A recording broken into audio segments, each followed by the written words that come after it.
What's going on, YouTube? Big explosion. Turd talks. Volume 1 of the Mandalorian Chapter 8 Nerd Turd Talks. The last chapter of Volume 1. The finale. Ooh. And I don't care what you guys say, y'all should all have been satisfied with this episode. It was amazing. One of the best episodes of TV I've seen in a while. Like it was single good. episodes. It was very good. It was really good. Yeah, I was a fan. So, we're going to get into it first. We're not going to take up all the time here because we're not going to be able to do a perfect job of explaining it. So, if you haven't seen it, just go watch it. But we're going to give a brief rundown of the episode first. So, Chris. Boom. So here's where we got left off after Chapter 7 because that is important. You have Mando, Cara Dune, and the other guy who basically was part of... Baby Yoda. No, well, yes, Baby Yoda's in the show. But the guy who basically turned on the Empire to then support them, trapped in a cantina building, and basically they're about to get shot. You also have Baby Yoda on the ground getting scooped up by stormtroopers. So they're in this predicament. We find out that Baby Yoda has been taken by 2 scout troopers. Baby who? Baby Yoda. Baby Yoda has been taken by 2 scout troopers. One who cameoed is Jason Sudeikis, which is very funny. He does really funny, and they do a lot of fan service in this moment. And in fact, I love. Sorry, this is not recapping it, but I just love that they did the part about the abuse target practice. And they're just like missing shots because they're like basically making fun of Star Wars and the fact that stormtroopers always miss their shots. Honestly, in the moment, I didn't even think about. I didn't think about the connection there. Brilliant. They just embraced it. I love that. But basically, they have Baby Yoda in a man purse, and Jason Sudeikis starts punching Baby Yoda, which is a crime of all crimes. In all fairness, though, both people punch him. Both people punch him. Yeah, they do end up hitting. Jason That was kind of set the precedent. I didn't like it. Sad. Was he the first one to punch him? Yeah, definitely. So that happens. Well, then we get IG-11 who comes and saves the day. Nurse droid comes, destroys both stormtroopers, takes Baby Yoda, and then goes and basically saves the day with Mando, Cara Dune. They get in a massive firefight. Cara Dune picks up a Gatling gun like a boss and starts mowing down stormtroopers. To then they have to end up fleeing when a flame trooper comes in and starts just freaking setting the place on fire. Yeah. They end up fleeing into the sewers, I guess. That was a great... You just skipped a pretty big moment right there where Mando takes his helmet off. Oh, yes. Mando gets hurt, and they're basically trying to leave. You also learn his name. Do you learn his name in this episode or in 7? So the bad guy knows his name, and that's how Mando makes a connection that he was like the guy that came to his... What was his actual name? Hometown. Can you look that up? Din Djarin or something like that. Din Djarin or something like that. Yep, Din Djarin. So it's really awesome because, this whole entire series, Mando has had a not great relationship with droids, and he allows IG-11 to take his helmet off to heal him, to spray some Bacta spray on him. Well, he does because he says that he hasn't taken it off since he took up the creed because he's not allowed to be seen by any living thing. Yeah, and IG-11 says, I'm not living. Hits him with some truth. Yeah, hits him with some Star Wars facts. They flee into the sewer to where they're trying to reunite with all the Mandalorians to help them escape. Turns out all the Mandalorians are in a pile on the ground, or at least their armor is. They have been massacred by the stormtroopers. But there's one left, our chieftain. Chiefess. Well, it's all their helmets, right? I have a theory about this. Mm-hmm. Ooh, it is all their helmets, hot take. She's there, and she is basically holding strong. It is the way, making sure that she goes out with honor, and we see a really cool side of the Mandalorians. So I had always imagined, and I don't know if y'all have too, but I always seen the Mandalorians as kind of like people that go and like steal children, because you kind of find out that every child has kind of been like brought up in the Mandalorian society and taught the way. So I assume they like stole children, the same way the First Order talks about like stealing stormtrooper children and raising them up. But actually it's very merciful. Like she gives Mando the mission, and part of the Mandalorian creed is that he has to raise this child up in the way or find this child's parents and take them to safety. Which is awesome. Which is really cool side of the Mandalorian. Because this means until Baby Yoda is returned to his people, he's going to be brought up in the way. Yeah, he is Mando's child. Like it's literally like this is framed dope. like This is a cool. Mando This is is a dad. cool development. Yep. Very cool. So they end up escaping. They end up going on basically a gondola, which is funny. And our unit is like the gondolier, who's like basically He doing the comes up gondola. with He was on arms. some stilts, He was bro. on Yeah, some arms and legs. Stilts. Very funny scene. They're going down a river of lava, Which is ridiculous. to the point of where they get to basically this bottleneck at the end, and they realize they are about to be ambushed. Right, Mando sees all these stormtroopers, and IG-11 takes up the mantle that he was always meant to hold of sacrifice, and basically says that his job has been compromised, and there's only one way he can protect Baby Yoda, and that's to sacrifice himself. So he goes to the mouth of this lava river, this tributary, and self-destructs and destroys these stormtroopers. I mean, charred bodies everywhere. To then they didn't find the big bad guy. I don't remember his name. He's a Moff. The Moff. They go and find the Moff, who is in a TIE fighter that comes to try to destroy them. He's the last line of defense till they escape. Mando pulls a pretty sick jetpack move. What'd they call that thing? The Rising Phoenix? The Rising Phoenix, which that's going to be really cool to see that too. Ode to Boba Fett and his jetpack. Gets a jetpack, does a really awesome move of setting a explosion basically on this TIE fighter.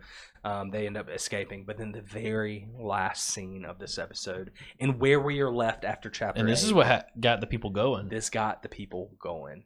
You see a strange shape come out from the inside of that TIE fighter. And the Moff comes out, and he is in possession of the Darksaber. Which is interesting, because this isn't the first time we've seen it in Star Wars. And okay, so I guess we should just kind of start. Where do we want to start in our unpacking of this episode? Oh, there's so much. Do we just want to dive into the Darksaber? Let's go into the Darksaber. We'll talk about Okay, all of it. Yeah. so this isn't the first time we see it in Star Wars. But this is the first time we see it in like live action Star Wars. Yep. So you've seen it in, I believe, Rebels. You see it in Star Wars Rebels a few times. Because Darth Maul had the Darksaber. Yes. Because basically the Darksaber was made by the lead of the Mandalore, right? Like the head Mandalorian at one point made the Darksaber, which then Darth Maul defeated. Because it's basically kind of like the Elder Wand. Like to have true ownership of it, you have to defeat whoever had it last. And so then Darth Maul became the leader of the Mandalorians for a season. I don't know if is that actually in Rebels when he's the leader, or is that lore? So he was the leader of, it was like this like rogue criminal sect, and I'm like syndicate, right? It was like a syndicate. What was it called? Maria, can you Google this thing with the like crime organization that Darth Maul was over? But I believe that's the point. Maybe I'm getting timelines confused here, but believe that's the point where Darth Maul had the Darksaber. Okay. But I will say you do see an Easter egg of the Darksaber in Rogue One, where they're like stealing those project files. You see they Easter egg Crimson Dawn. So that's the crime organization that Darth Maul was over. But you do see an Easter egg of like when they're stealing files, you see like a Darksaber Easter. I forget the exact wording of it, but you do see a Darksaber cool. Easter egg. I didn't know that. That's awesome. Yep, that is sweet. Yeah. But then we don't know how this Moff came into possession of this, but it is a very dear artifact of the Mandalore. So we can only assume at this point. I mean, this guy has some level of Sith capacities, right? I mean, he has a lightsaber. You've never seen somebody not Sith or Jedi really be in sole possession of a lightsaber. Yeah, it's gonna be interesting. Well, going back to like who owns it. So, I think that what I was reading, correct me if I'm wrong too, Maria, is that like it's not necessarily. I think it was created by the original leader of, the Mandalorian or something like that, when he was kind of like accepted into the Jedi or something like that. That's why he has the saber, but it's not actually. So we actually gets talked about in the episode as well, because Din Djarin has to tell, I don't remember the leader of the guild. No, not the Mandalore. The guy that he's with, the bounty, the guy who gives him the bounties. I don't remember what his name is. He has to tell him that becoming a Mandalorian doesn't only happen by people who are from Mandalore, which is like a place. Yeah, because it's a creed. It's not like you don't you're not a Mandalorian because you were born and you come from the planet of Mandalore. It's like it's the creed that you take up that makes you become a Mandalorian.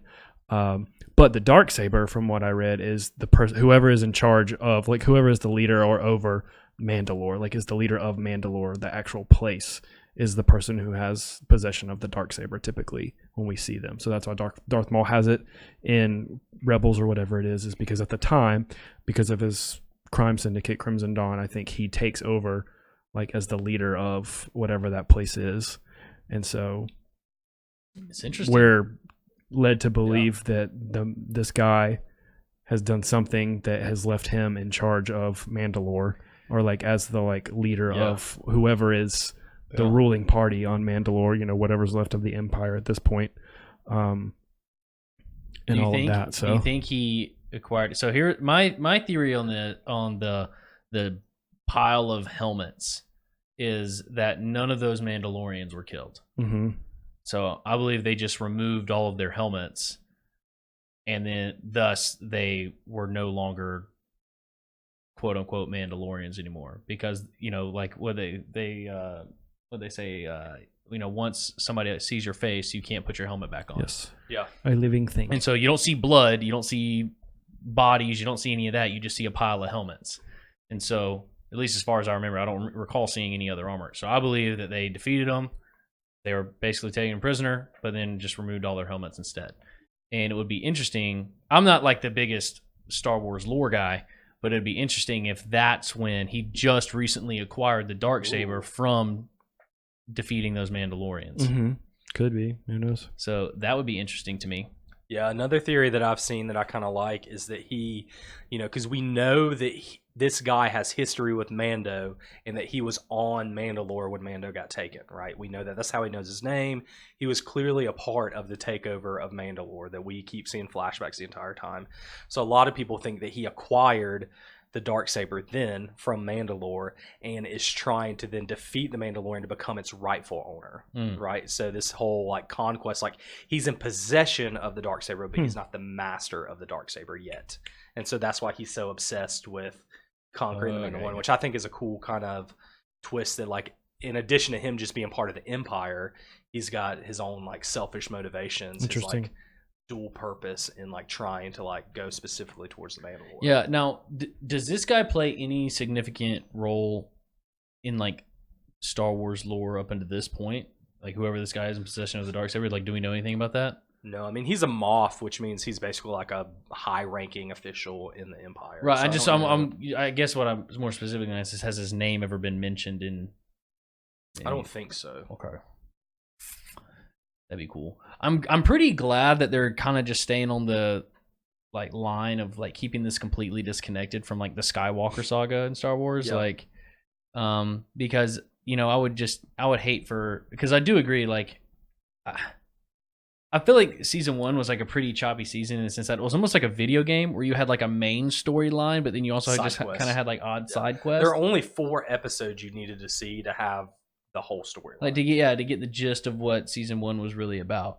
But I would hate for like all of this season to get diluted because, like, I don't know, they tell you who Baby Yoda's like father is or something, and it just like completely throws off the whole, like, you know, it just creates all these immense loopholes and all this, like, so I almost really like the idea of that just staying a complete mystery, and Baby Yoda being raised in the way, and that just be what it's about, and that just be what it is, you know. And because I think everyone so desperately wants like Yoda. Did you just have an epiphany? Do we ever see anywhere in the new trilogy a Mandalorian with a helmet on? Ever, that we don't know who it is at all? In the new trilogy? I don't think. Because what if we did and it's just Baby Yoda? Because we would never. I mean, right? Because you would never know, because they can't take their helmet off. So like he could have been in there. I don't recall either, but that would be like really cool if Baby Yoda, or I guess whatever he is now, the child is now the teen who becomes the adult, is like a Mandalorian in the new trilogy, and it's just like that would be cool because that's just like a cameo that, you know, like whatever, you don't know, because he wouldn't, if he took on the creed, he would never take his helmet off. That's just a thought. I don't know. I mean, that could be really cool, and a way they could tie it in, but to where it not be like life story changing, altering. They need to stop diluting. What did you feel about how'd you feel about the Mando Plots. face reveal? I feel like that was a cool way to do it. I thought it was cool. I think IG-11 was cool. My only qualm with the episode is how his like chief thing was to protect the child, but so many times he just like gave the child to like someone who hold him for a second while I go and do this. Well, I guess You know, because like- the whole thing is like that might not be what we do, but he's running everything off of like statistical Yeah, probability. it's like this is the only way. And the so child's like gonna the survive. safest thing for me to do right now for this child is for me to leave this baby here and for me to go kill all these stormtroopers Yeah. because she won't be able to do it. Yeah, I definitely think in the end I get that. There are a couple of times like watch it, I have to rewatch it again, but like just during the fighting and stuff that he just kind of like left Baby Yoda like chilling, and I'm just kind of like, I mean, That's as we can see, if Baby Yoda really wants to, he can handle himself. When yeah, he true that. freaking force blasted that force flame choke. trooper back out Dude, into that the. was awesome. Yeah, Just you remember when stop fire. that's like because they were about to all die because the flame trooper came and was just like lighting it up Yeah. inside, and Baby Yoda just I'm was glad like, that is a nope. great use of his fire. I'm glad they didn't do like Baby Yoda kills all the stormtroopers at once. I'm glad they didn't do something like that. Like that was a really classy way, I think, to show his power Yeah. and not make him like godlike. Essentially, I think they did really well with making him seem like he's a very powerful being, but also grounding him in the fact of like he's tired. You know, like he's a baby still. I think they did really well with that throughout the Mhm. series. I don't know. I'd be very interested to see if this thing long term becomes evil. Like I would like to see that struggle a little bit. Do you think we see a time jump in Baby Yoda is like older? Like think about Groot in like you see Baby Groot, then you see Teen Groot. Do we think we see that kind of like time jump? I could see a in the time next jump season? where Baby Yoda has the Darksaber. Just starting? Not like in the Dude, first Baby episode of Yoda season will 2. wield the Darksaber. That is definitely going to happen. calling it. That is a hot take, and that will happen. I could see it. It would. I don't know That exactly makes how. sense. See, the whole thing is like, and this is also part of the reason why they're really smart about the way that they're doing this because they're making it really hard to like lore check. You know what I mean? Like they're making it really hard because I mean, obviously they've introduced things like the Darksaber, which like you can. There's both like There's like extended history and universe lore and on stuff that, about, yeah. but there's a lot in just the Star Wars universe about the Darksaber. But like there isn't much known about Baby Yoda's race. Like there's really only like a handful of things that they've even put in text about it, right? So like the thing is like they really can do whatever they want because nothing's canonized. So they can literally make right. So like you don't know how this species ages, right? So it's 50 years old, but it's still a little baby. Who's to say age 55 he won't be a full grown adult? Yeah. You know, like they can do whatever they want. I posted this on Nerd Turd's Facebook, I'm pretty sure, but I saw an article saying that if Baby Yoda ages the way that he's aging Mhm. now, and like they said, basically in developmental stages, Baby Yoda is like a 7-month-old. Basically, they said if Yoda was 900 years old when he died, Yoda would have died at developmentally a 37-year-old. Like they like pulled the math, like basically, yeah. and like did it and like basically pulled that. And I was like, that is a really funny way to like think about it. Like it's almost like talking like in dog years. Yeah, no, seriously, It's that's crazy. kind of what we're dealing with, and so that's part of this that I think is really dope because there's not much known about the Mandalorians. There's not much known about Yoda, and so like really they can like kind of write their own story, and they're not. I feel like honestly that's I don't want to get off too much of a tangent here because this video has already been kind of long, but I think that's one of the things that crippled this new trilogy so hard is they had to play by the rules of the original trilogy and the prequels. This doesn't have to do that. Like they can exist completely separately from that as long as they exist in the same universe. Yep. So I don't know. I like it. We want to anything else? Overall, I thought it was great. Yeah, it was Season awesome. 1. Final thoughts. Good, bad? Loved Good. it. Yep, thought it was Loved great. it. It was They were definitely slow at some definitely- points, but I think it was in the end Yeah. it resolved all of the conflict, and it was definitely a setup season. I mean, it was. I don't want to necessarily say even like a pilot season, but it was definitely just like an introduction to this like Kind of sucks that guy died, right? this world outside Oh, of yeah.